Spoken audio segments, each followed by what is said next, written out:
Kaya pala siya namatay kasi hindi na to gumagana yung isa. Oh, so it's okay. I'm here, baby. I will fix you.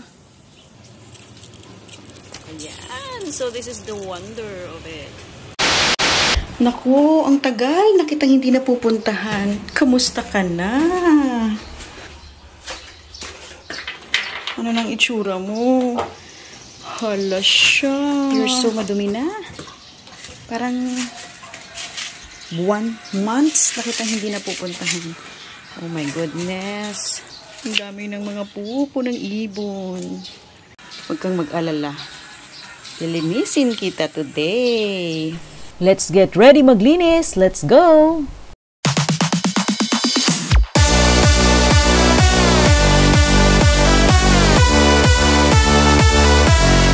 Itong isa, lanta na talaga.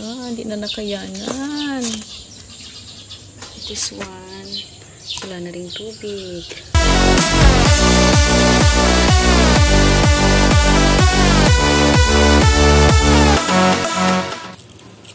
Ayan. So this is the wonder of it.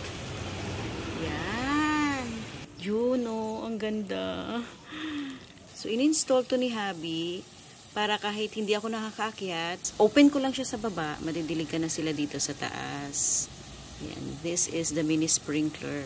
Ayan, i-open ko lang doon siguro mga 3 minutes, 2 to 3 minutes hanggang sa ma-water sila lahat. Pero syempre, sa init ng panahon, marami pa rin ako nakuhang mga namatay na dahon. Ito talaga, grabe, kawawa naman siya. Kaya pala siya namatay kasi hindi na to gumagana yung isa. Oh, so it's okay. I'm here, baby. I will fix you. Yun. Konting himas lang. Yay! Good, good, good. Okay, steady ka lang dyan.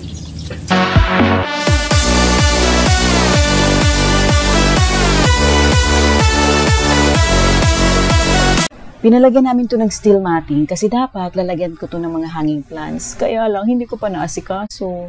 Dito ako tumatambay dati. Nagbabasa, nagkakape, nagla-laptop kasi masarap ang hangin.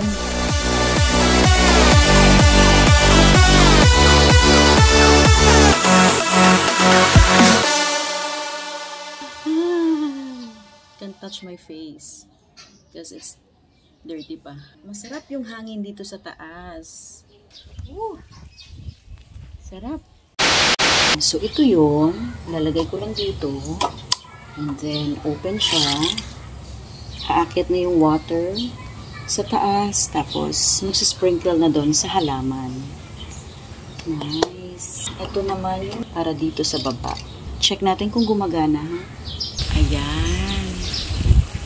Kaya lang, ito hindi na sila direct sa halaman, hindi ko pa naayos.